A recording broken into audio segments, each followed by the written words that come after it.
I'm Craig Kenneth, a relationship coach and a psychotherapist. Every relationship is different, and every breakup is different. Work with me, and you'll get professional help on your situation. Just click on the link in the description below, or go to my website, askcraig.net.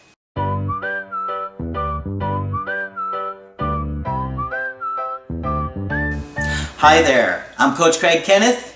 Hi there, I'm Coach Margaret. And today we're going to be talking about time, space, and love. That's right. It's absolutely important and critical to understand that in relationships, you need to give somebody time, you need to give them space, and you need to understand that your level of commitment or availability in a relationship may be completely different than your partner's.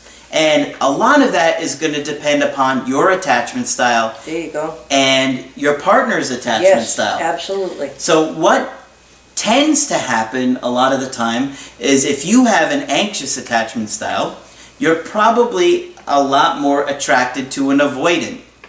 And vice versa. If you're an avoidant, you're probably a lot more attracted to somebody that has an anxious attachment style. And I think a big part of that has to do with our relationship to our caregivers. Absolutely. Yep. And so if you were in a home situation where you were anxious and you're desperately trying to get your mom's love, you're going to be used to that dynamic where you're fighting to get their love. Right. And you're frustrated. Right. Right? And as I've said in other videos from a great quote that we love, I only want what I need from someone that can't give it to me. Yeah. So you're going to be more likely to be attracted to somebody that can't give you what you need.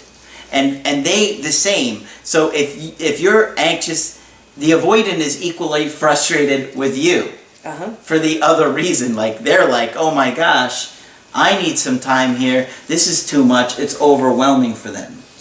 And when things are off kilter like that, you're liable to hear from one party or the other, I need space.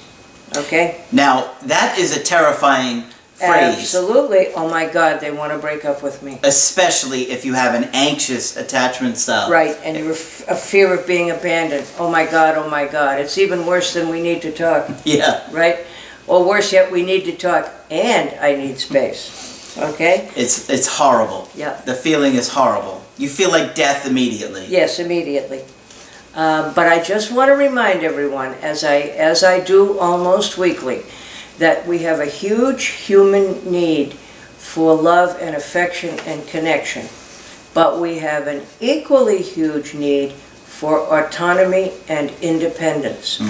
And when we're particularly in the early stages of love, we're not thinking about space or being away from this person or any of those other things. But as you go on and daily life goes on, sometimes the relationship becomes all-consuming and people don't have time for other things. That's right. Yeah. So they will ask for some space. And the other implication is that good fences make good neighbors. In other words, if you know where the boundaries are, if you know what the person needs and doesn't need, then that's equally important to knowing how much affection they need and what kinds of things make them feel loved. So I guess there's a love language and an independent functioning language. Just hasn't been defined yet. All right? So what do you do when somebody says, I need space? You say, whatever you need. Just let me understand why you need some space, and I'll be happy to give it to you and happy to support you with whatever it is you want to do during that time. Now, chances are that the people that are watching this video did not do that, right, over and over and over again. And so now you're in a position where you're trying to learn and educate yourself and make those internal changes. Right. But you need to not panic. Remember, we talked about reacting is different from responding. You don't want to react with, how come you don't want to be with me anymore? What are you saying to me? You want to say, oh, okay, tell me more about what you need. So you want to explore a little by asking open-ended questions. Absolutely. And what kind of answers are you likely to get? I'm neglecting my nieces and nephews. My family complains that they haven't seen me for several weeks. I got behind in my studies. I'm too tired going to work every morning. All kinds of things can come up. And some of them are true. Yeah. One of the frustrating things, Margaret, is sometimes they are just excuses. Sure. And interpreting Yeah. whether they're excuses or not can be really difficult. But the only thing you can do on the spot is to take it at face value and say, how can I respect your space if that's what you're asking for? And then when you want to know what the heck it means, that's when you talk with us, and we'll sit there and we'll try and interpret what that really means. Do they want to break up with you? They're not sure. They're trying to buy a little time about that. Yeah. You could have outside interference. You know, parents saying, you're not ready to get married, don't even think about it. Friends who are saying, I don't know if this person is good for you. Outside pressure can make a lot of things happen. Absolutely. And sometimes people say, I need space because they just need time to think things over. Yes, that's absolutely true. But you can't go wrong by not panicking and saying, how can I support you with that? I know it's probably the last option. It's the last thing you want to do. Yeah. So first you take a deep breath and then you take it at face value and say, okay, you want some space? Sure. But it can very well be a warning that the relationship is on the verge of ending. Or that, yes, exactly. And that's why it strikes terror into people's heart, because Yeah. it seems a little less drastic than saying, I really want to break up with you. And they truly may not know yet at that point and That's need true. some time to think about it. And it's critical that you behave in a way that doesn't make it worse. Exactly. That doesn't make them feel more smothered or guilty or anything of that sort. And I was reading something recently that was saying if you have asked about space in the beginning of a relationship and didn't get it, it will come up again. Because when you think about a life together, I don't think you want to check in every 5 minutes or not be able to make a decision yourself or, you know, not have some personal space that you don't have to account for. Okay? So it's going to come up often. So you're going to stay cool, calm, and collected, and that's how it's going to go. And don't beat yourself up too much if you didn't do it in the past. Right. Yeah, no, don't beat yourself up under any circumstances. But, you know, one of the things you want to do is carefully explore what's going on. So if it's a reasonable period of time and it all seems reasonable to you, do it. And respect it totally when you do it. Don't call or text or drive by or comment on their social media. Give them a couple of weeks without you. They may miss you, and it may work very well in ways you didn't even anticipate. All right? Yeah, but it's such a desperate feeling. Oh, it's a desperate feeling. Yeah. It hurts. Yeah. It really hurts. It's really, really scary. And if you've had that kind of attachment trauma, it feels like here we go again. Here we go again. I'm going to lose him. She's going to walk out on me, or he's going to walk out on me all over again. It's terrifying because you feel like you're never going to find somebody again. Right. Right. I'll give you a couple of case examples. A man shared that he had some leftover feelings from a prior relationship that he wanted to work through. He also knew he was going to have to share the fact that he has an anxiety disorder and panic attacks if he wanted to go any further with this relationship. Yeah. So he was a bit immobilized by all of this. So he asked for 3 weeks of space. His girlfriend supported him, and they were able to work it out and go on. So that's one that worked correctly. There are other ones. There was a rather famous breakup in the area that sort of took place on a radio station with people who had dated each other for a long time. And the woman in the relationship said she wanted her own bank account. And the guy said, no, I have all of our money set up in a way that's really working, and you don't need a bank account. Guess what happened? She got her own bank account? And left. Exactly. And left. With half that money. Yeah. Well, he was trying to control her. Yes, he was, exactly right. It was a control issue. And sometimes it's a normal response to a control issue, but sometimes people can find themselves doing things that people consider controlling that they didn't even think of as controlling. Okay? Absolutely. Yeah, and that happens all the time. Oh, yeah. Because a lot of times people talk with me and they'll say, I had no idea. I had no idea I was anxious. I had no idea I was manipulating. I had no idea what I was doing to my partner. Right. Yeah, and I believe that. I believe that, and that's worth discussing. And here's another one. I knew a man one time who was very upset with his divorce from his wife, actually. But when all was said and done, he had pushed her away and kind of distanced from her in the relationship because he was sick and tired of her telling him what he could and couldn't wear. To go to work, to go to a function, to go to a party, to go to a get-together. He had absolutely had it with, you can't wear that. So he admitted that he had pushed her away. He got fed up? He got fed up, He should have walked around naked, just a spider. Well, that would have straightened her right out. Okay, well, you didn't like anything I wore, so here I am. Where are we going? Oh, somebody's church wedding. Oh, probably not a good idea. I'll get my sock. I'll get my sock. I like it, yeah.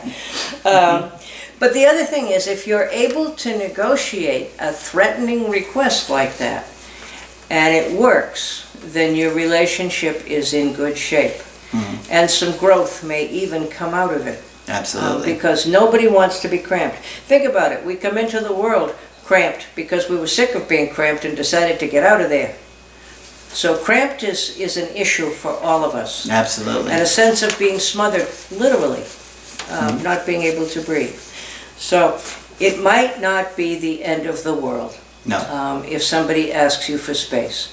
And don't immediately panic if you can possibly help it. Absolutely. And I want to tell you about the porcupines. I don't know if I've ever told you about the we talked about I have told Craig about the porcupines, but Dr. Freud, the man who invented therapy back in Vienna many years ago, he took a German proverb and he talked about using it as a metaphor for closeness and distance in a family. Think about a family of porcupines. Now, porcupines, you will recall, are rather cute little creatures, but they have these not so nice quills on them that are their natural defense. Okay? So you've got a nice family of porcupines, mother porcupine, father porcupine, little porcupines, and a few cousins. And one night during the winter, they were all huddling together in their burrow where they lived for warmth. Now, what do you think it would be like to snuggle up to another porcupine? It would be a bit problematic now, wouldn't it? Mm-hmm. And the metaphor is that you have to find just the appropriate distance where you can get the space not to get stabbed and the warmth not to freeze to death. That's right. Yeah. I like the story. I hope you like it too. I'm sure they will. Yes.